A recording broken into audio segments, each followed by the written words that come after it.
আজকের ব্লগটা শুরু করলাম ডিনার থেকেই। ডিনারে যে বানিয়েছিলাম ডিমের ঝোল, যারা কালকের ব্লগটা দেখেছো তারা জানবে। আর কুমড়ো তরকারি, রুটি মা বানিয়েছিল। এই দেখো সকাল হয়ে গিয়েছে, সকালবেলা ব্লগটা কন্টিনিউ করছি। Good morning guys. ব্রেকফাস্টের পরে একটা কেক নিয়ে বসলাম। আজকের ওয়েদারটা ভালো আছে দেখে কিলবিল সোসাইটি দেখতে বসলাম হইচইতে।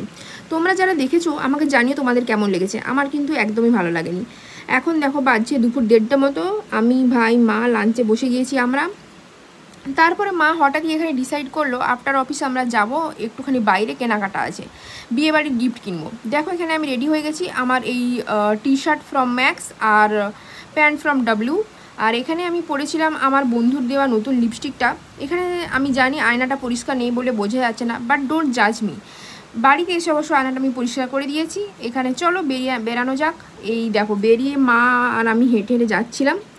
এই দেখো এখানে গলি থেকে আমরা যাচ্ছিলাম। সন্ধে এখন বাজছে 7টা মতো। সো চলো তোমাদের আশেপাশে দেখাই কেমন ওয়েদার আজকে। ওয়েদারটা আজকে গুমোট ছিল ঠিকই, বাট গরমও ছিল। বৃষ্টি হওয়ার পরে দেখো রাস্তা পুরো ফাঁকাই হয়ে গিয়েছে। আর এখন বাজছে 7টা 15। সো চলো গিফট কেনা যাক। এখানে আমরা গেছিলাম বম্বে কাট পিসে। তোমরা দেখে বলবে আমরা কোনটা নিলাম, কেন কি আমি এখানে ডিসক্লোজ করছি না। আমরা এখানে সালোয়ার শ্যুটের সেট দেখছিলাম যেটা কাটানো যাবে। খুব সুন্দর সুন্দর ডিজাইন ছিল এখানে। যেহেতু ওয়েডিং রয়েছে তাই জন্য আমরা একটু লাল, হলুদ আর চেরি কালার এগুলো দেখছিলাম। তারপরে আমি এখানে গেলাম মায়ের সাথে। মা একটা টেবিল ক্লথ নিল, এখানে দাম পড়লো 250 টাকা মতো। ও হ্যাঁ, সালোয়ার সেটটার দাম পড়লো 1600 টাকা মতো। সো তোমরা দেখে জানিও ব্লগটা কেমন লাগলো। এই দেখো বাড়ি চলে এসেছি। ব্লগটা ভালো লাগলে লাইক, শেয়ার, সাবস্ক্রাইব, কমেন্ট করতে ভুলো না। ইনস্টাগ্রামে অবশ্যই ফলো করে দিও আবার ভয়েস।